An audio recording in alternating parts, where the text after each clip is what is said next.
Hey everyone, welcome back to Newfound Happy Hour. This is a podcast where we talk about social life, local businesses, and cool people doing cool things here in Newfoundland. And my name is Sarah, for anyone who has not listened before.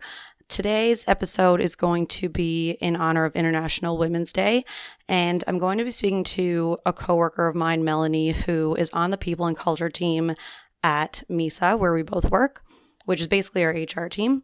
So I thought she would be a good person to speak with because our company really does put emphasis on gender equality. And with a business background myself, I know that creating a team and processes that can include everyone and protect everyone is so valuable. So she and her husband are also raising their 6-month-old daughter, who was a little guest on this episode. You may hear her throughout. She was just sitting there listening to us the whole time. And it just goes to show that women can do it all when they want to and desire to and are not forced to. But that's another conversation for another time. She also mentions what it's like raising her daughter in today's world, which I can only imagine is stressful as a mom. I know I've feared for young women and girls in my family and young girls who I've coached. And so I do view this day as important because while any of us still experience any kind of gender-based violence or abuse, or even just unfair or sexist comments or treatment, we still have more to be done. Contrary to what a man my age told me about 5 or 6 years ago. So there are still people who don't think this way. But anyway, this podcast highlights the positive moments and is really meant to be a happy hour and to give motivation or inspiration or just find something that you relate to. So I wanted to start off by giving some quick facts about women's rights as they affect us here in Newfoundland, because as I said, some people don't think that this day is needed, but women couldn't open bank accounts in Canada until 1964, only 59 years ago. I've had women business owners on this podcast, so things like that would just simply not be available or be an option back then unless they got a man's permission to own a bank account and everything that comes along with that. And it wasn't until 35 years ago in 1988 that the abortion law in Canada was deemed unconstitutional. It was illegal until then in different ways. And it was only 50 years ago in about 1973 that birth control became available in Newfoundland. So I learned that on the news the other day. I'm not sure if anyone else was tuning in the other day when they mentioned that. But yeah, that like those things are not all that long ago. And it is really a ripple effect. Like if we think about our moms and grandmothers and older women in our family, they do not have the opportunities, or they did not have the opportunities that we do. And I know it does get better and better with each generation, but I don't think, like for men, they've never had to consider this because their healthcare rights, their voting rights, even just their personal rights that they have, it's never been a question of if those are going to be taken away from them. And as we know, there are people worldwide who are still stopping girls from going to school and getting an education and working and just having basic freedom. So I was looking on the International Women's Day website because they do have some more interesting facts there. Basically, when women are involved in things like peace negotiations, a truce is more likely by 64% to be better implemented and last longer. And I can only assume this would be true across personal and professional settings as well. But as far as it goes, for the UN, they passed calls 20 years ago to include more women. But in the last 30 years, there's been no improvement. Women only made up 13% of negotiators and 6% of mediators in peace negotiations around the world. They also say how a woman named Stephanie Williams is currently leading in Yemen, but globally it's the first time in 6 years that a woman was named a mediator in the peace process, which is very disappointing. So for anyone who asks why we need this day, that is definitely one simple answer for you. And this day isn't just to celebrate the women in our lives. That's what we see a lot of on social media, but it is a time to raise awareness of the progress we've made towards gender equality and the work still remaining to be done. Unfortunately, women have to work harder to be taken seriously in different settings. And because of the laws that can be put on our bodies or are put on our bodies in other parts of the world. We usually are more educated when it comes to certain aspects of health. An example of this, it's actually pretty funny to watch, is the fake game show Roe v. Bros on Instagram. So it's ROEVBROS. And it's a woman who's asking men different questions about women's bodies. And it just goes to show that a lot of people out there who are voting, and obviously people who are going in to make laws about women's bodies, don't fully know what they're talking about. So that's just an example of some funny content out there. I believe that's on Instagram and TikTok. I do want to say as well, kind of what Melanie mentions later, is that there's no loss to anyone by including all genders. And we are talking about International Women's Day, but it includes all gender inequality. So we are including trans and non-binary people as well as women. Anyway, these can be complex issues, and it's not always a comfortable conversation, but I think the more that we talk about them and the more that people acknowledge them, the better things will get. And I'm happy to work for a company that cares about these issues. And I think Melanie's perspective as someone who's helping to help build our company culture is really interesting. So here is my chat with her.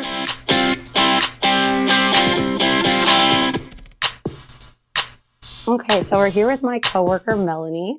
Do you want to say your age and where you're from? Yeah, so my name is Melanie. I'm 30 and I'm from Deer Lake, but I've been living in St. John's for, my goodness, over 10 years now. Oh, wow. And I guess you came in for school. Yeah, so I did after graduate high school, I did my first year at Grenfell in Corner Brook. And then I moved out here to start the business program, so I did commerce. Right. And so we worked together at Mysa. Do you want to say your role at Mysa and how you came to work there? Yeah, so my role at Mysa is people and culture lead. So I started as a people and culture coordinator, moved to a lead position, which was awesome. And the way I guess I kind of got there was my supervisor, Maria. We had worked together at an oil and gas project, and she reached out to me when she was looking to grow her team. I wasn't really looking, but honestly, like once I met with her, we met at the Mysa office. It was during Black Friday party, actually. So that was really cool to start off with. But just after her going through all the benefits and like what Mysa was all about, it was just a no-brainer. And I resigned and started at Mysa. And that was how long ago, you said? January 2020, I started. Oh, wow. Okay. Yeah, so I started October 2021. Right. Yeah. So a little bit. That's crazy. Yeah, it's been so long. Now I'm on mat leave. You're probably going to hear my baby throughout the podcast, but I went on mat leave in August and I'm taking a whole year off. So haven't had many conversations like this in a few months. Yeah. Yeah, you're missing the Zoom calls. I know. I was like, I'm going to log on Zoom again. Yeah. So your role is like really crucial to recruiting and like hiring the right people and making sure everyone has equal opportunities. Why is it important for employers to care about gender inequality? I mean, it's so important for so many reasons. I was actually looking up International Women's Day the other day and just equality in general. I think the theme for this year is embracing equity. And it just seems like, I don't know, it almost seems obvious that we should be embracing equity and looking at inclusion, but obviously we know there's companies and governments and groups that kind of still have that setback. So it's great that we're having these conversations, but there's so many reasons. I think the first reason and the most important reason is just like showing women the respect and support that we just deserve. I was just thinking about like, we all have taken the same path as everyone else to get our schooling, our careers, and the skill set where we're at. So I think first and foremost is just like show us the respect that we deserve. And then if you look at the company, the benefits that they receive as well. I mean, number one, we're committing to the success and driving the success of these companies. So they're gaining from that side of it. But also I think, and like Sarah from me said, you know, for sure how important culture is, it's boosting the whole culture as well by having this diversity and inclusion. I think by having this like equal playing field, for me, I find it super motivating to go work at a company like that and to see the passion. And it's frankly really cool to work for a company when you get all this diversity and be able to meet all these people as well. And it helps right from the recruitment process. Kind of like you said at the beginning, if we are recruiting people who are like-minded and recruiting people from all different backgrounds and looking at that equality, we're going to retain them as well, because you're just going to be like super proud to work and motivated, empowered as well. Mm-hmm. So I think it's kind of a win-win. It makes us as women or different diverse people feel great to work there, but it's also benefiting the employer. There's really no loss to have an equal playing field for everybody. Right. Yeah, it makes sense. And it seems like you said, it seems like it just should be common sense, but it's really not. And I was looking into this too, and obviously there's a lot of different factors that go into this, but it's only like 25% or something of employees working in tech are women. Yeah. And that was something really that Mysa like realized as well. I think it was back in 2020 that stat came out, and we were like, okay, we need to do more about that. And so we were coming up with ways, and we'll probably get into it too, like how do we increase that number for ourselves, but how do we also draw awareness and help other local tech companies kind of increase that number, because the talent is out there. It's just how do we encourage women to join the tech sector? Yeah. And I think like it just goes to show how behind we still are in some ways, because everyone thinks like, oh, women have equality.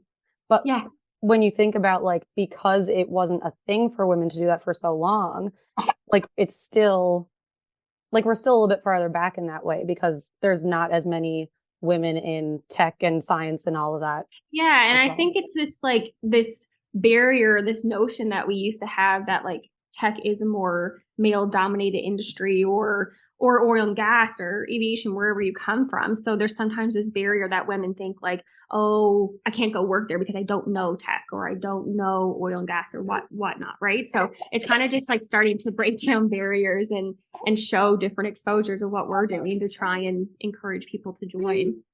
Yeah. And what does Mysa do to help do their part to, I guess, create equality and kind of close that gap?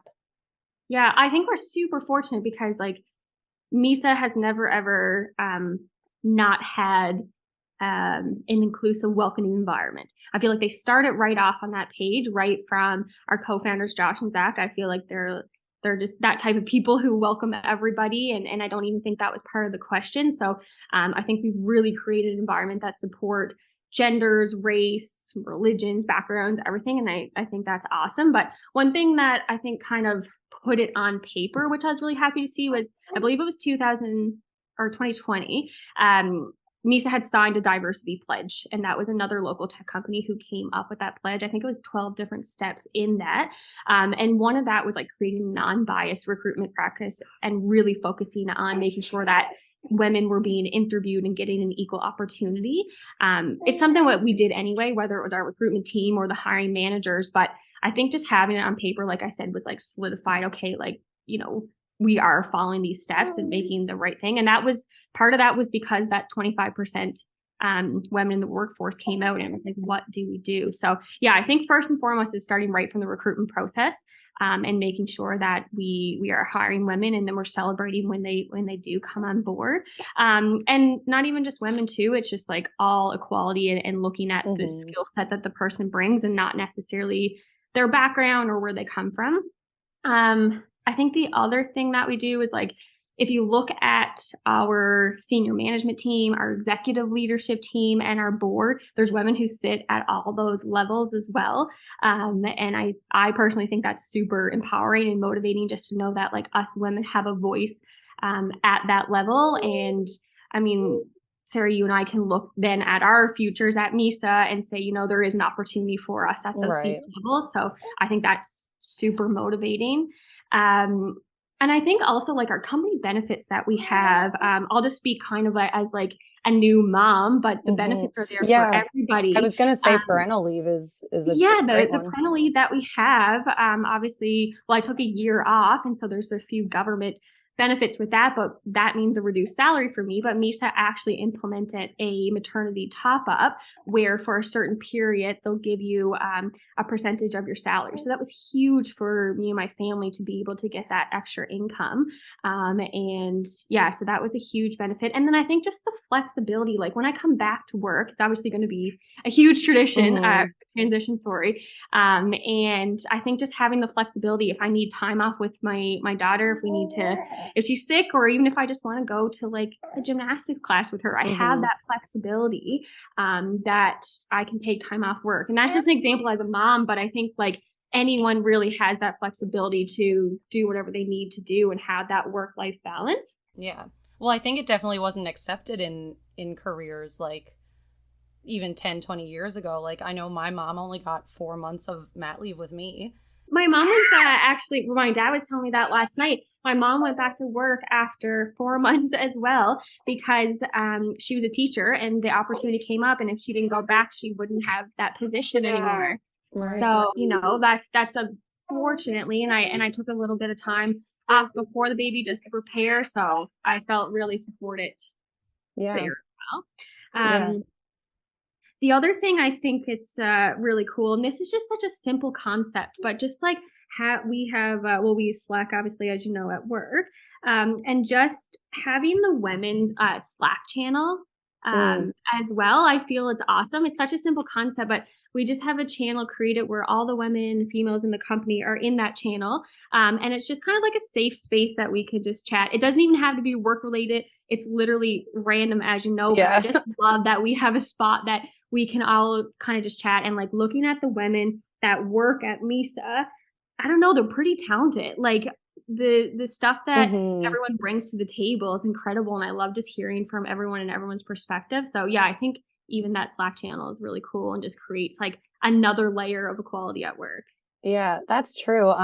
Because most of what is being posted in that group is like, hey, I do a comedy show, I do a podcast, I do this. Like everyone does so much aside from just their role. Yeah. And I think it's just like women empowering women, and it's just like cheering each other on. And it's like, yeah, there's someone who like works in a technical role and she's like, or I do this on the side. This is my hobby. And we're like, yeah, go you. It's awesome. Yeah. So I think just like that is motivating to have people at work that support you for work, but then also in your personal life as well. So that's so true. Yeah, I think that's cool. And I think now it's like 40-something% of Mysa is women, right? Yeah, I think when I left, we were at like 37 or something like that. And I know the team is like continuing to push that, which is awesome. And it's so cool that we're like above the average. And I think the more we just like talk about it, the more it'll continue in other tech sectors too. But yeah, I mean, like we just have this non-biased recruitment and we just look at the person that we get to know during the recruitment process. And it doesn't matter really where they came from. And that wasn't something that had to be taught at Mysa. Like just from day one I was there, it was just like the way everyone operated. Cause I think it's the like-minded people that we hire at Mysa. Everyone is just like naturally gravitated toward inclusion and welcoming environment. Super cool. Cause you don't get that everywhere. And I haven't had that everywhere I worked either. No, me either. No, for sure. I could talk about that for a while, but that would be a whole other episode. And what does Mysa do to celebrate International Women's Day? Yeah, I think it all really went back to that same stat. I know we keep bringing it up, but it's important. And when we first saw that, our team kind of came up with a campaign that was like, okay, how do we bring that awareness? So what we did was we came up with a campaign where we highlighted every woman, every female at Mysa and kind of highlighted where they came from before Mysa, what their background was, and then what do they do at Mysa now. And we posted those profiles on our Mysa Careers Instagram page and our Mysa LinkedIn page. And really the goal of it was just to show that like, okay, I came from aviation. I didn't have any tech experience, but here I am working at Mysa in this, technical recruitment role. Yourself came from insurance and now you're on the Mysa team. So like just showing that, we all come from different backgrounds and just encouraging people not to be intimidated. Like we said at the beginning that like you might not have the tech experience, but you can certainly come join our team. And the goal wasn't just really to come to Mysa. It was just bringing awareness to like, there's all these awesome tech companies. Like we need to continue to build this for sure. And then we also did the first year, we had done a live panel where we had, I think it was over 2 days, and we had like 5 or 6 different women from Mysa chat about their experience and even went into some of the challenges that they faced as women in the workplace and how they overcame that. And I think we had like 100 or so people tuning in from all different industries and backgrounds. And I think that was really cool just to be like, okay, other people go through this. Here's how they overcame it. And it was really like relatable for them.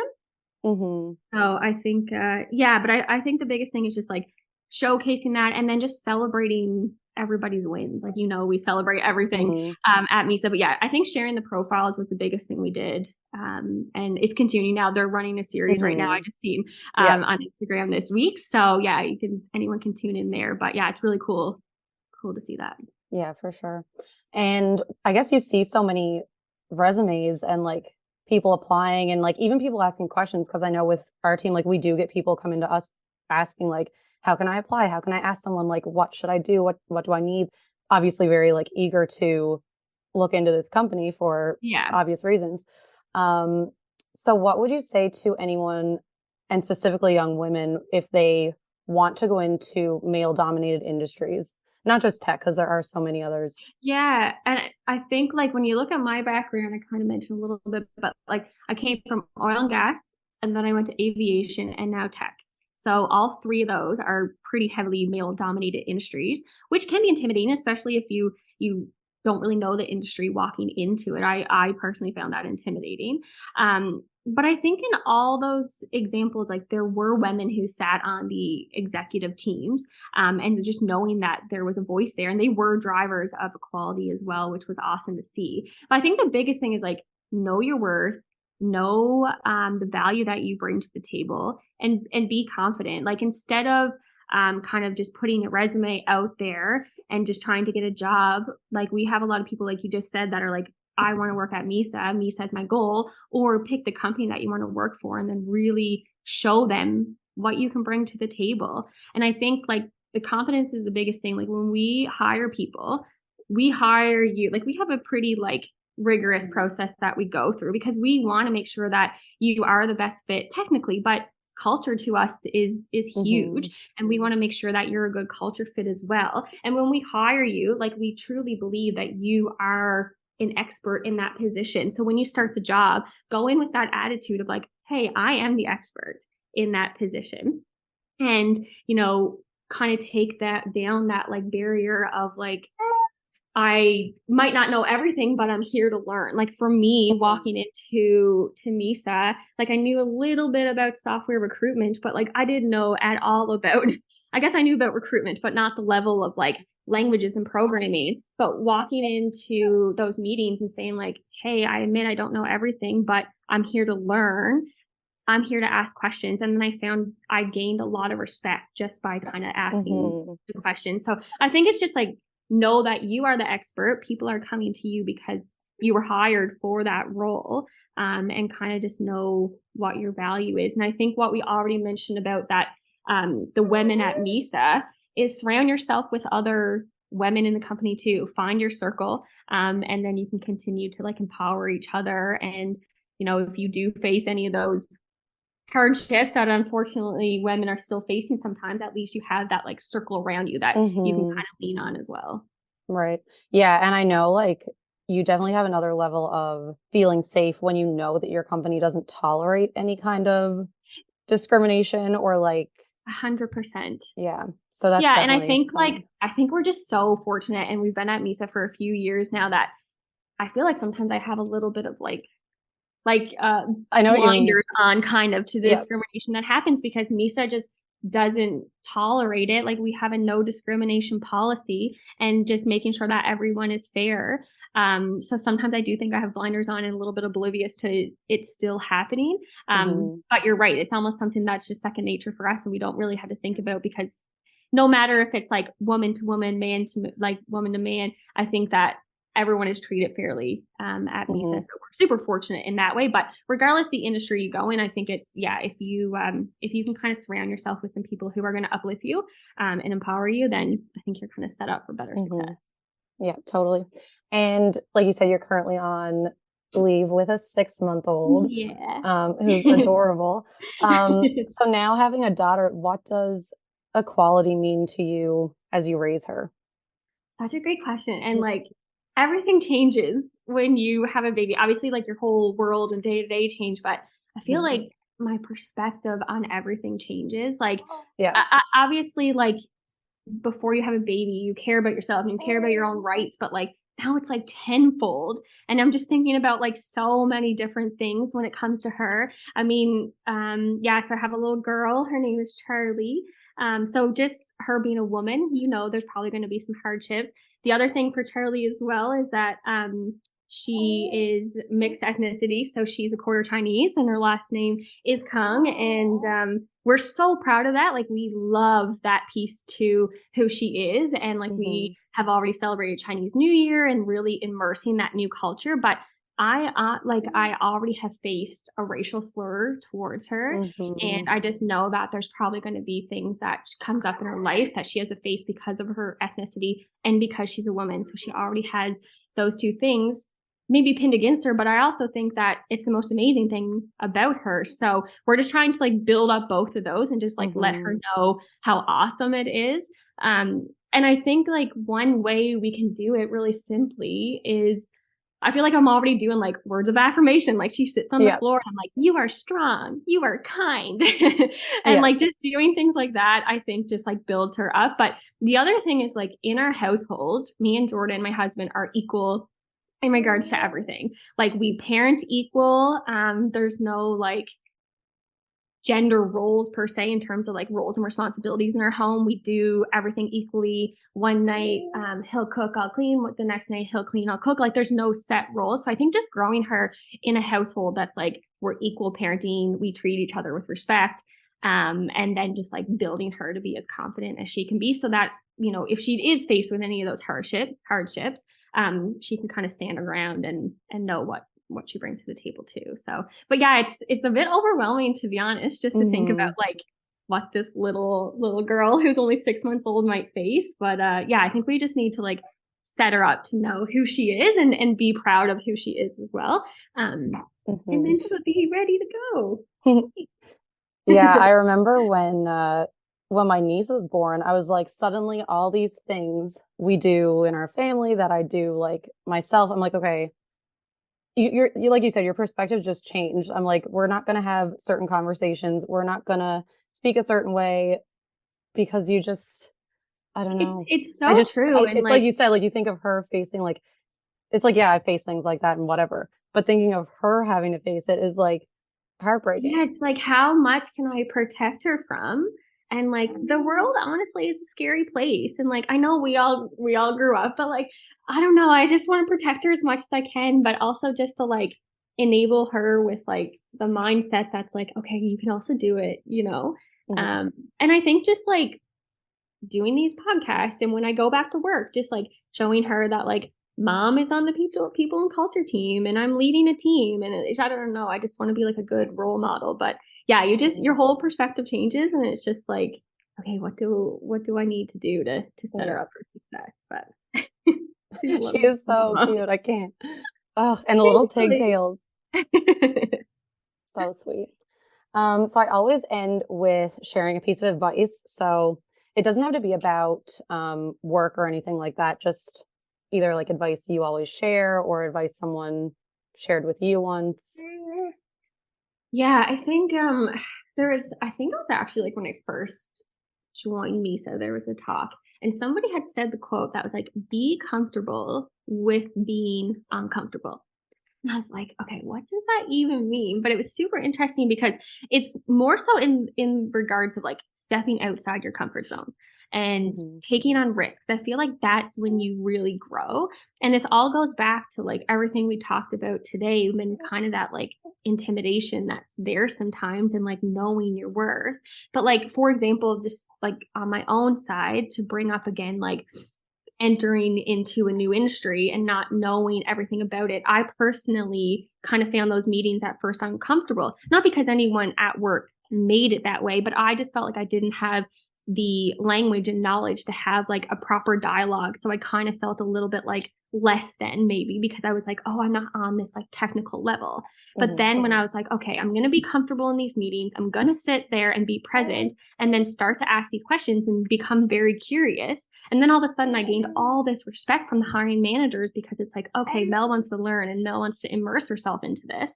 And I think even like speaking on panels or like speaking at like our company meetings or doing podcasts like this, like it might be uncomfortable to do and have some of these conversations, but if you just let yourself like be comfortable with it, I think you grow so much more. So yeah, I think be comfortable in the uncomfortable in regards to like stepping out of your comfort zone.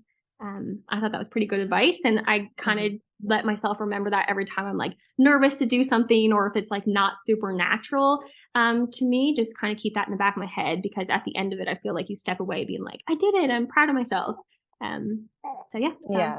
And that can kind of be applied anywhere too. Like not even just at work, just anything in life really. Cause it's true. You grow when you, put yourself in those positions and like, you learn more. And almost like what you said too, like even if you already know something, asking questions, you build more on what you already know.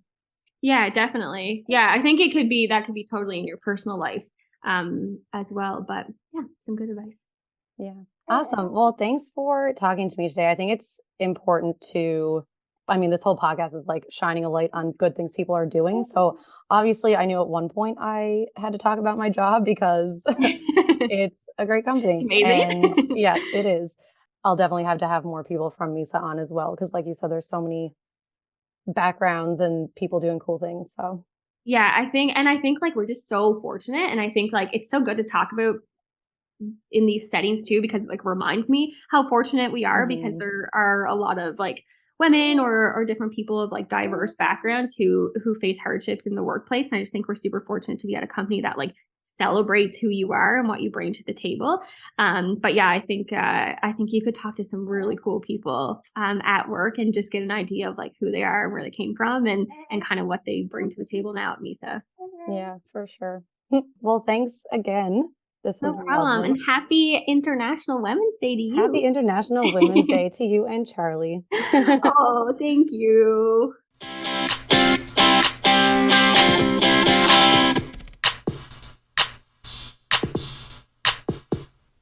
Thanks for listening, everyone. I think when we have these conversations, we can be more aware of how we can change and improve when it comes to not only gender equality in the workplace, but everywhere, and how we can really stop and not tolerate unfair treatment and sexism, and it can just improve things for everyone. So thanks again to Melanie for chatting with us today as well. So this may be the last episode for a little bit. I think I'm going to be taking a break. I encourage everyone to go back and listen to previous episodes, especially in the spirit of International Women's Day. There's been a lot of women that I've spoken with who are local business owners and doing really cool things in the community here in Newfoundland. And like I said, it's things that we've not always been able to do or had the opportunity to do or even had societal acceptance to do. And that kind of ties in with why this is the last episode for a little bit. I'm actually going away for about 5 weeks. I'm going to Toronto for a week, and then I'm spending a month in France and possibly some other places around Europe. And this is something that I've wanted to do for a while, and because of COVID and also waiting for other people and waiting for the right time, it's been pushed, and I feel like the time to do it is now, especially when I do not have a family or a partner, and I've chosen to not have children or a partner at this point in my life. And that is all thanks to women who came before me to make these choices possible, especially ones in my family who challenged others on what women could do and what roles they could take on and what they could do with their freedom. It's just making everything easier for this generation and the generation after, and hopefully it is a ripple effect. So yeah, I'm going to be away. I might record a couple things while I'm there if I feel so inspired. I'm sure we could compare the differences between a lot of different things in France and Europe and Newfoundland. So that might be a potential episode idea going forward. But yeah, in the meantime, there are 5. This is now the 5th episode of season 2, and all the episodes from the year prior to that are all on Apple Podcasts and Spotify, and anywhere else you get your podcasts. So you can check that out, and check out at Newfound Happy Hour on Instagram and Facebook and TikTok. Thanks for listening. Have a great weekend.